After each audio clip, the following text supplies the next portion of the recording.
musicians, about 1.4. We're estimating that in 2023, they can pay about 5 billion. But if you look at the published information that we have to date, Skiza platforms rating close to 15 billion Kenya shillings in the last financial year. Okay? If you were to just get 15% of that, look at how much money would go into the pockets of musicians. And why are we not discussing these areas? That's not correct, because if you look at the world standard, okay, of ringback tunes and everything, actually the 15% should be what Safaricom and the PRSPs take, and they should be paying the rest. 85. And remember, the president, the bill, the Gladys Wanga bill last year, yes, raised that amount that is owed to them, that should accrue to the musician from 16% to 52%. Yes. It has not been complied with. No. And the government is here. No, it is. I've confirmed. Where? To who? Yes, I asked this question. I would want to get the evidence. Yes. Let me not, because I don't have have it. Because even you, there's no basis of your accusation. But no. You have said they have complied. Yes. So I want to see the evidence. That's what I'm saying. That's fine. You will get Yes. it. I'm saying. But I think there is a lot of money in Skiza in the ringback tunes. Is it also on the CS's desk? Which one? The one you're saying the... You know, it's the regulator, so yes, No, statistics. He can tell us. I asked questions. I asked this question to Safaricom, and they informed me, and they gave me the statistics. Okay. Yeah, so I know. Obviously, it's given to the middleman. It is given to the brokers. Yeah, it's given to the brokers. PRSPs. Yeah. Now, that is something now that... Those are cartels that are really killing the industry. Given to the cartel. If this money was coming, through the CMOs, and they use 30% in administration, there would never be a problem of CMOs spending musicians' money.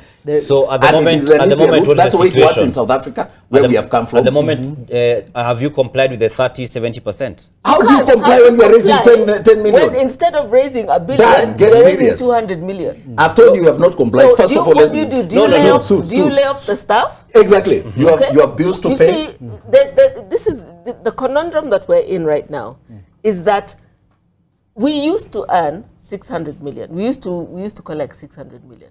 Okay, in 2014, right, 8 years ago. We're now collecting 200 million, all right? Now, the question is, do you lay off your staff so that you then do not go to the public performance? Like now, we've just paid public performance, okay, as camp. And I'm very proud to say we've paid 50% of our collections, okay? And that's just in public performance, all right? Without the broadcast, without the batatus, without all the other collections, which we'll have 2 more collections this year. And then the point I wanted to add distributions. Okay. So now, if you are earning less, okay.